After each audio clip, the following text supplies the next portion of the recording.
ጤና ይስጥልኝ። ይህ ኢትዮ ዴስክ ነው። ሰላምታችን በያላችሁበት ይድረስ እያልን በዕለቱ የተሰሙ ዋና ዋና ጉዳዮችን ወደ እናንተ ይዘን ቀርበናል። ቻናላችንን ላይክ፣ ሼር እና ሰብስክራይብ ታደርጉ ዘንድ እየጋበዝን የዕለቱን ዜናዎች አበይት ነጥቦችን በማስቀደም አሁን እንጀምራለን። የኢትዮጵያ ድሮን ወደ አሰብ ተጠጋ።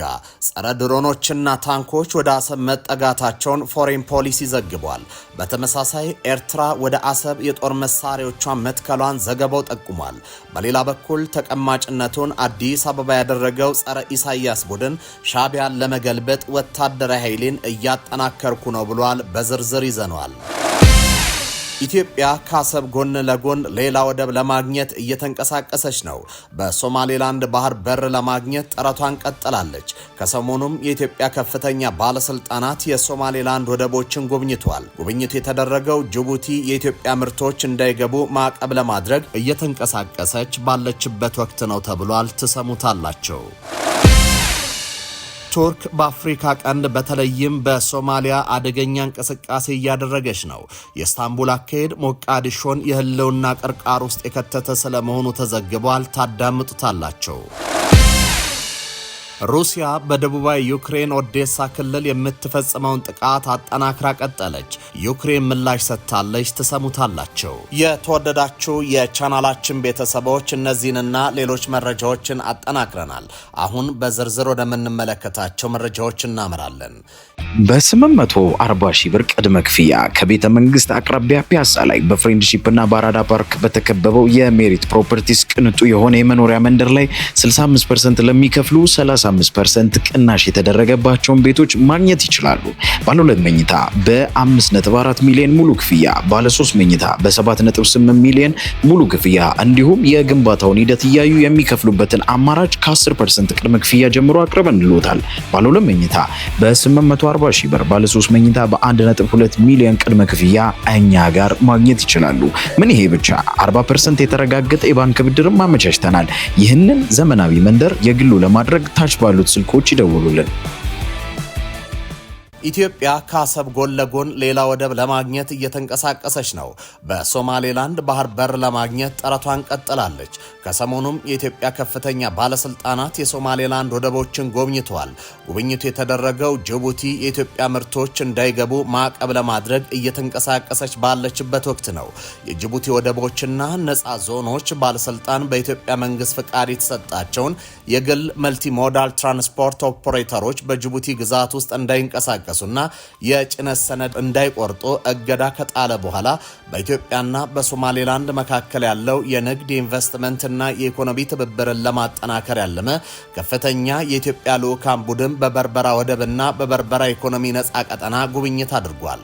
ሰኞ ዕለት የተከናወነው ይህ ጉብኝት የመሩት የኢትዮጵያ ንግድ ዘርፍ ማህበራት ምክር ቤት ዋና ጸሐፊ አቶ ቀነኒሳ ለሚ ሲሆኑ በቡድኑ ውስጥ የኢትዮጵያ ሶማሌ ክልል የኢንቨስትመንት ትራንስፖርትና ንግድ ዘርፍ ማዕከላት ቢሮ ኃላፊዎች እንዲሁም የትግራይ፣ የኦሮሚያ፣ የአማራ፣ የቤንሻንጉል ጉሙዝና የሶማሌ ክልል የንግድ ምክር ቤት ፕሬዝዳንቶች ተካተዋል። እሁድ ዕለት ሶማሌላንድ የገባው ልዑኩ ሰኞ ዕለት በበርበራ ወደብ በመገኘት የወደብ መገልገያዎችን፣ የጉምሩክ አሰራሮችንና ቁልፍ የሎጂስቲክስ መሰረተ ልማቶችን ተመልክቷል። በጉብኝቱ ወቅት የሶማሌላንድ የገንዘብና የኢኮኖሚ ልማት ሚኒስቴር ዳይሬክተር ጀነራል መሐመድ ሐሰን ሳሌባን የወደብ አገልግሎቱን ለማዘመን የጉምሩክ አሰራር ለማቀላጠፍና ንግድን ለማሳለስ ስለተደረጉ ማሻሻያዎች ለልዑካን ቡድኑ ማብራሪያ ሰጥቷል። ኃላፊው አክለውም የበርበራ ወደብና ቀጠናዊ የንግድ ትስስርን ለማሳደግ ያላቸው ሚና አብራርተዋል። ልዑካን ቡድኑ በስፍራው ከበርበራ ነፃ ቀጠና ባለስልጣን፣ ከሶማሌላንድ ወደቦች ባለስልጣን እንዲሁም ወደቡን ከሚያስተዳድረው ዲፒ ወርልድ የስራ ኃላፊዎች ጋር ተገናኝተዋል። የዲፒ ወርልድ አመራሮች ወደቡን የአፍሪካ ቀንድ ተወዳዳሪ የሎጂስቲክ ማዕከል ለማድረግ እየተከናወኑ ስላሉ የማስፋፊያ ፕሮጀክቶች ዝርዝር ገለጻ አድርጓል። የጉብኝት የበርበራ ወደብ ለኢትዮጵያ የገቢና ወጪ ንግድ ያለውን ስትራቴጂያዊ ጠቀሜታና የአማራጭ ንግድ ኮሪደርነት ሚና ያጎላ እንደሆነም ተገልጿል። በተጨማሪም የሁለቱ ወገኖችን እያደገ የመጣ የኢኮኖሚ ትስስርን የሚያሳይ እንደሆነም ተጠቁሟል። በኢትዮጵያ የሎጂስቲክ ዘርፍን ለማዘመንና የኢትዮጵያን ባህርና ትራንስፖርት ሎጂስቲክስ አገልግሎት ድርጅትን ብቸኛ ተጠቃሚነት ለማስቀረት ለግሉ ዘርፍ ፍቃድ ብትሰጥም ጅቡቲ ጅቡቲ ግን ይህን አሰራር ለመቀበል ፈቃደኛ ሳትሆን መቅረቷን ትናንት በኢትዮ ዴስክ መዘገባችን ይታወሳል። የኢትዮጵያ ማሪታይም ባለስልጣን የሎጂስቲክ ዘርፉን ነፃ ለማድረግ ለ6 የግል መልቲ ሞዳል ኦፕሬተሮች ፍቃድ መስጠቱ ይታወሳል። እነዚህ ድርጅቶች ስራ እንዲጀምሩ የተቀመጠው የጊዜ ገደብ እንደ አውሮፓውያን አቆጣጠር በ2005 የነበረ ቢሆንም የጅቡቲ ባለስልጣናት የራሳቸው መርከብ የሌላቸው ኦፕሬተሮች የጭነት ሰነድ ማውጣት አይችሉም የሚል መመሪያ በማውጣት እንቅስቃሴውን ገድበዋል። የኢትዮጵያ ድሮን ወደ አሰብ ተጠጋ። ጸረ ድሮኖችና ታንኮች ወደ አሰብ መጠጋታቸው ፎሬን ፖሊሲ ዘግቧል። በተመሳሳይ ኤርትራም ወደ አሰብ የጦር መሳሪያዎቿን መትከሏን ዘገባው ጠቁሟል። በሌላ በኩል ተቀማጭነቱን አዲስ አበባ ያደረገው ጸረ ኢሳያስ ቡድን ሻዕቢያን ለመገልበጥ ወታደራዊ ኃይሌን እያጠናከርኩ ነው ብሏል። የኢትዮ ኤርትራ ውጥረት ሊገነፍል ነው። ነገሮች ወደ ተኩስ ሊያመሩ ይመስላሉ። ኢሳያስ የፈሩት የኢትዮጵያ ጦር ወደ አሰብ ተጠግቷል። ፕሮፌሰር አሌክስ ዶዋል በፎሬን ፖሊሲ ባሰራጩት አተታቸው ሁለቱ ሀገራት የጦር መሳሪያዎቻቸውን ወደ አሰብ አስጠግተዋል ብሏል። ሁለቱ ሀገራት ወደ ወደቡ ቀጠና ወታደሮቻቸውን እያከማቹ የጦር መሳሪያዎቻቸውንም እያስጠጉ ነው የሚለው ሀተታው በቀይ ባህር ላይ የሚደረገው ጦርነት ዝግጅት አደገኛ እንደሆነም አስጠንቅቋል። በጦር መሳሪያ ግዢ ውስጥ ድሮንና ጸረ ድሮን መሳሪያ እንደሚገኝበት ያነሳው የፕሮፌሰሩ ሀተታ በበረሃማማ ስፍራዎች ላይ የሚያገለግሉ ብረት ለበስ ተሽከርካሪዎችም እንደሚገኙበት ጽፏል። ሁለቱ ሀገራት ወደ አሰብ ድንበር ወታደሮቻቸውን እያስጠጉ እንደሆነም አንስቷል። ይህ በእንዲህ እንዳለ ተቀማጭነቱን አዲስ አበባ ያደረገው ጸረ ኢሳያስ ቡድን ሻዕቢያን ለመገልበጥ ወታደራዊ ኃይሌን እያጠናከርኩ ነው ብሏል። የኤርትራ ተቃዋሚዎች የቀይ ባህር አፋር ዴሞክራሲያዊ ድርጅት በሳምንቱ የመጨረሻ ቀናት በአፋር ክልል ባደረገው አስቸኳይ ድርጅታዊ ስብሰባ ላይ ሰፊው የአፍሪካ ቀንድ የጸጥታና መረጋጋት አደጋ እየተባባሰ መምጣቱን ተከትሎ የኤርትራ መንግስት በአገሪቱ በሚገኙ የአፋር ህዝብ ላይ ይደርሳል ባለው አፈናና እልባቱ ላይ መምከሩን አስታውቋል።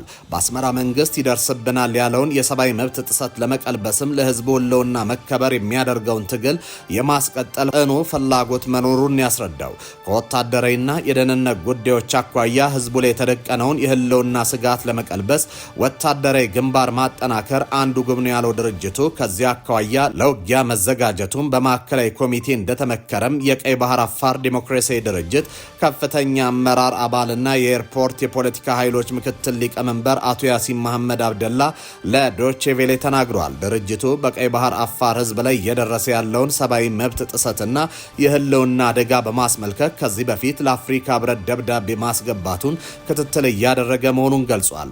ሁኔታዎች በዚህ ከቀጠሉ ህዝቡ በሙሉ ተፈናቅሎ አካባቢውን ምድረ በዳ ወደ መሆን መሸጋገሩ ስለማይቀር በሚል ድርጅቱ የፖለቲካና ዲፕሎማሲ መፍትሄ መፈለግ አለብን በሚለው ጉዳይ ተወያይቶ አቅጣጫ ማስቀመጡንም ገልጿል። ቱርክ በአፍሪካ ቀንድ በተለይም በሶማሊያ አደገኛ እንቅስቃሴ እያደረገች ነው። የኢስታንቡል አካሄድ ሞቃዲሾን የህልውና ቀርቃር ውስጥ እየከተተ ስለመሆኑ ተዘግቧል። ቱርክ በሶማሊያ ያላት ወታደራዊ ኢኮኖሚና የተፈጥሮ ሀብት ቁጥጥር ከጊዜ ወደ ጊዜ እየሰፋ መምጣቱ ግንኙነቱን ዘመናዊ ሞግዚትነት ያስብሏል ሲል አንድ የፖለቲካና የኢኮኖሚ ትንታኔ አመላክቷል። ሳሚያ መሐመድ የተባሉ ተመራማሪ ባወጡትና የሁለቱን ሀገራት ግንኙነት በሚተነትነው በዚህ ጽሑፍ እንደተገለጸው እንደ አውሮፓውያን አቆጣጠር በ2011 በሰብአዊ እርዳታ የጀመረው የቱርኩ ጣልቃ ገብነት አሁን ላይ የሀገሪቱን ቁልፍ መሰረተ ልማቶች፣ የጸጥታ መዋቅርና የተፈጥሮ ሀብት ወደ መቆጣጠር ተሸጋግሯል ብሏል። ትንታኔው እንደሚያሳየው የቱርክ ኩባንያዎች የሞቃዲሾ ወደብንና የአደን አዴ ዓለም አቀፍ ኤርፖርት በረዥም ጊዜ ኮንትራት እያስተዳደሩ ይገኛሉ። እነዚህ ስምምነቶች ግልጽነት የጎደላቸውና የሶማሊያ መንግስት ገቢ በእጅጉ የቀነሱ መሆናቸውም ተገልጿል።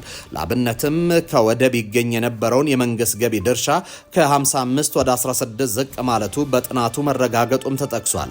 እነዚህ ስምምነቶች ብዙ ጊዜ ያለ ፓርላማ ይሁንታ የሚፈጸሙ መሆናቸው በትንታኔው ተተችቷል። በወታደራዊ ዘርፍ ቱርክ በሶማሊያ ካምፕ ቱርክሶም የተሰኘ የውጭ ሀገር ወታደራዊ ማሰልጠኛዋን በመክፈት ከ15000 በላይ የሶማሊያ ወታደሮችን አሰልጥናለች። በተጨማሪም የአየር ኃይልና የባህር ኃይል ድጋፍ በመስጠት የሶማሊያን ደህንነት በእጅጉ የተቆጣጠረች ሲሆን ይህም ሶማሊያን ያለ ቱርክ ድጋፍ መቀጠል የማትችልበት የጥገኝነት ሁኔታ እንደተፈጠረም ተመላክቷል። በጣም አነጋጋሪው ጉዳይ የተፈጥሮ ሀብት ብዝበዛ ሲሆን ቱርክ በ2024 እና 25 በፈረመቻቸው ስምምነቶች የነዳጅና የጋዝ ፍለጋ መብቶችን አግኝታለች። በተለይም በዲሴምበር 2025 የተፈረመው የአሳ ሀብት ስምምነት ሶም ቱርክ ለተሰኘ ኩባንያ የሶማሊያ የአሳ ሀብት የመቆጣጠር ፍቃድ የመስጠትና የመቆጣጠር ሙሉ ስልጣን ሰጥቶታል። ይህ ኩባንያ በቱርክ ወታደራዊ የጡረታ ፈንድ የሚተዳደር መሆኑ ስምምነቱ ንግድ ነክ ብቻ ሳይሆን ስትራቴጂያዊ ወታደራዊ ፍላጎት እንዳለውም ያሳያል ተብሏል። ይህ የቱርክ ሁለንተናዊ ቁጥጥር የሶማሊያን ፌዴራል መንግስት እንደ ፑንትላንድና ጁባላንድ ያሉ እያገለገለና ሀገሪቱን ለውጭ ብዝበዛ ያጋለጠ መሆኑን ጽሑፉ ያትታል። ምንም እንኳን የሁለቱ ሀገራት ባለስልጣናት ግንኙነቱን የጋራ ተጠቃሚነት ቢሉትም በተግባር ግን አንድ ወገን ቱርክ ማለት ነው የሌላውን የሶማሊያን ኢኮኖሚና ደህንነት ጠፍንጎ የያዘበት ሁኔታ መፈጠሩን ከትንታኔው መገንዘብ ችለናል። ሩሲያ በደቡባዊ ዩክሬን ኦዴሳ ክልል ላይ የምትፈጽመውን ጥቃት አጠናክራ መቀጠሏ ተነግሯል። ይህም ሰፊ የኤሌክትሪክ ኃይል መቆራረጥና በክልሉ የሚገኘውን የባህር መሰረተ ልማት አደጋ ላይ ጥሏል። የዩክሬን ምክትል ጠቅላይ ሚኒስትር ኦክሳሌ ኮሌባ ሞስኮ በክልሉ ላይ ስልታዊ ጥቃቶችን እያካሄደች መሆኑን ተናግረዋል። ባለፈው ሳምንት የጦርነቱ ትኩረት ወደ ኦዴሳ አቅጣጫ ሊሆን ይችላል ሲሉ አስጠንቅቀው ነበር። ፕሬዚደንት ቮልዲሚር ዘለንስኪ በበኩላቸው ሩሲያ በተደጋጋሚ የምትፈጽማቸው ጥቃቶች ዩክሬንን የባህር ላይ ሎጂስቲክስን እንዳትጠቀም ለማገድ የምታደርገው ሙከራ ነው ብሏል። የሩሲያው ፕሬዝዳንት ቭላዲሚር ፑቲን በታህሳስ ወር መጀመሪያ ላይ ዩክሬን በጥቁር ባህር ላይ የሚንቀሳቀስ የሩሲያ ነዳጅ ጫኝ መርከብ ላይ ጥቃት ከፈጸመች በኋላ ወደ ባህሩ የመግባት አቅሟን እንደሚቀንሱ ዝተው ነበር። እንደ አውሮፓውያን አቆጣጠር በ2022 ሩሲያ ዩክሬንን ሙሉ በሙሉ ከወረረች በኋላ ምዕራባውያን የጣሉባትን ማዕቀፍ ለማለፍና በመቶዎች የሚቆጠሩ ነዳጅ ጫኝ መርከቦችን ለማሳለፍ የምትጠቀምባቸው ሻዶ ፍሊት የሚባሉ መርከቦች አሏት። እነዚህ በሚስጥር ነዳጅ የሚያመላልሱ መርከቦች በአብዛኛው ያረጁ ነዳጅ መጫኛ ቦቴዎችን የሚይዙ ሲሆን ብዙዎች ንብረትነታቸው የማን እንደሆነና የመድን ዋስትና የቱ ኩባንያ እንደሰጣቸው ግልጽ አይደለም። ሰኞ ምሽት ላይ የኦዴሳ የወደብ መሰረተ ልማት በተፈጸመ ጥቃት ለሰላማዊ አገልግሎት የሚውሉ መርከቦች መጎዳታቸውን የክልሉ አስተዳዳሪ ተናግረዋል። ሩሲያ በክልሉ በተደጋጋሚ በፈጸመችው ጥቃት ለቀናት የኤሌክትሪክ አቅርቦት የተቋረጠ ሲሆን በርካታ ሰዎችም ተገድለዋል። እሁድ ምሽት በተፈጸመ ጥቃት የ120 ሺህ ሰዎች የኤሌክትሪክ ኃይል ተቋርጦ የነበረ ሲሆን በዋናው ወደብ ላይ እሳት በመቀስቀሱ በርካታ የዱቄትና የምግብ ዘይት የያዙ ኮንቴይነሮች ወድመዋል። ባለፈው ሳምንት በኦዴሳ የምስራቃዊ ክፍል በሚገኝ ፒቭዴኒ ወደብ ላይ በተፈጸመ የባሊስቲክ ሚሳኤል ጥቃት 8 ሰዎች ሲገደሉ ቢያንስ 30 ሰዎች ቆስለዋል።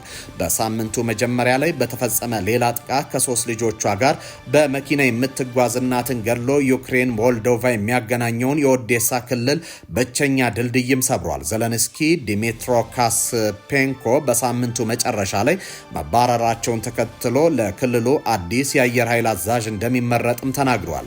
የኦዴሳ ወደብ ለሀገሪቱ ኢኮኖሚ ቁልፍ ስትሆን ከተማዋ ከኪየቭና ከካርቪቭ ቀጥሎ የዩክሬን ሶስተኛዋ ትልቋ ከተማ ነች። አሁን በሩሲያ ወረራ ምክንያት በዛፖሮዚያን በኬርሴንና በማይኮሎቭ ክልሎች ውስጥ የሚገኙ ሌሎች ወደቦች መድረስ ስለማይቻል ስትራቴጂያዊ ጠቀሜታ አላት። ጦርነቱ ቢኖርም ዩክሬን የዓለም ላይ ከፍተኛ የስንዴና የበቆሎ ላኪ ናት።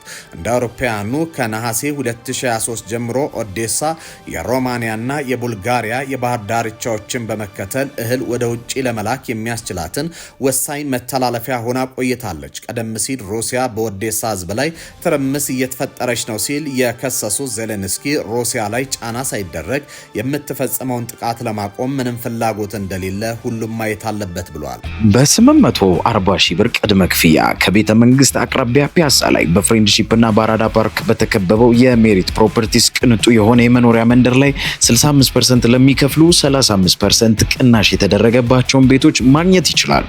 ባለ 2 መኝታ በ5.4 ሚሊዮን ሙሉ ክፍያ፣ ባለ 3 መኝታ በ7.8 ሚሊዮን ሙሉ ክፍያ እንዲሁም የግንባታውን ሂደት እያዩ የሚከፍሉበትን አማራጭ ከ10% ቅድመ ክፍያ ጀምሮ አቅርበንልዎታል። ባለ 2 መኝታ በ840 ሺህ ብር፣ ባለ 3 መኝታ በ1.2 ሚሊዮን ቅድመ ክፍያ እኛ ጋር ማግኘት ይችላሉ። ምን ይሄ ብቻ 40% የተረጋገጠ የባንክ ብድርም አመቻችተናል። ይህንን ዘመናዊ መንደር የግሉ ለማድረግ ታች ባሉት ስልኮች ይደውሉልን። ተመልካቾች ለሰዓቱ የነበሩን ዜናዎች እኚህ ነበሩ። በቀጣይ በሌሎች ርዕሰ ጉዳዮች ተመልሰን እንገናኛለን። እስከዚያው ድረስ በያላችሁበት ሰናይ ጊዜ ይሆንላችሁ ዘንድ ተመኘን።